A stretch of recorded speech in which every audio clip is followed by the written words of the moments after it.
श्रीराम समर्थ. 12 ऑक्टोबरचे प्रवचन. वृत्ती भगवंतमय होणे याचेच नाव भक्ती.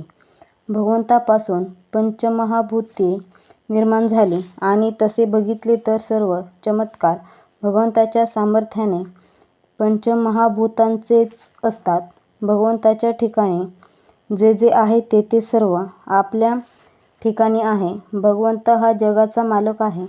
त्याच्या सत्तेने सर्व व्यवहार घडतात. आपण जीव त्याचा अंश आहोत म्हणून आपण कर्तव्य करावे आणि फळ भगवंताच्या इच्छेवर सोपवावे. आता प्रश्न असा आहे की सर्व गोष्टी जर भगवंताच्या इच्छेने घडतात तर माझी इच्छाही भगवंतच उत्पन्न करतो आणि असे जर आहे तर मी माझी इच्छा का मारावी? अगदी बरोबर आहे. रात्री अंधार पडतो त्याला कारण कोण? त्याला कारण सूर्य. कारण सूर्य मावळला की अंधार पडतो. याचा अर्थ असा की ज्याप्रमाणे प्रकाशाचे कारण सूर्य आहे त्याचप्रमाणे अंधाराचे कारण पण सूर्यच आहे. फरक इतकाच की प्रकाशाचे कारण तो असणेपणाने आहे आणि अंधाराचे कारण तो नसणेपणाने आहे. हे जसे खरे तसे माझ्या इच्छेचे कारणसुद्धा भगवंतच आहे पण तो नसणेपणाने कारण आहे इतकेच. सारांश भगवंताचा विसर पडला की माझी इच्छा जन्म पावते.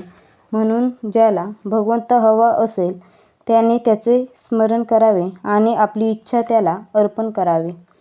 आपली देहबुद्धी नष्ट झाली की भगवंत ओळखता येतो. ज्याप्रमाणे इमारतीचा नकाशा कागदावर असतो त्याचप्रमाणे सगुण मूर्ती हेच आपले परब्रह्म. एकदा नकाशा पक्का झाल्यावर मग इमारत बांधणे जड जात नाही. सगुण मूर्तीचे ध्यान करावे. ब्रह्म निराकार आहे त्याला आकारात आणणे ही चूक आहे असे कुणी कुणी म्हणतात.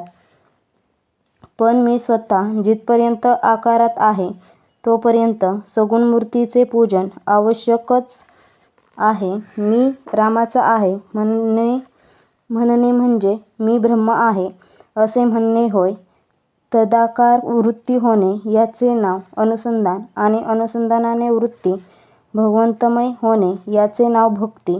ब्रह्म सत्य आणि जग मिथ्या याचा थोडक्यात अर्थ म्हणजे जग जसे आहे तसे आपण समजतो तसे ते नाही.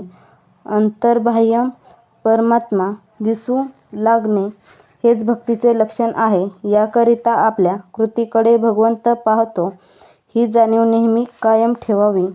भगवंतापासून मी दूर आहे ही भावनाच मनात आणू नये. भगवंताच्या प्राप्तीकरता देहाचा सांभाळ करावा. मन रामाकडे गुंतलेले असले म्हणजे देहाचा विसर पडतो. म्हणून नामस्मरणाच्या योगाने मन भगवंताच्या ठिकाणी विलीन करावे हेच परमार्थाचे सर्वसार आहे. आजचा बोध. वेदांती ज्याला ब्रह्म असे म्हणतात त्यालाच भक्त नाम असे म्हणतात.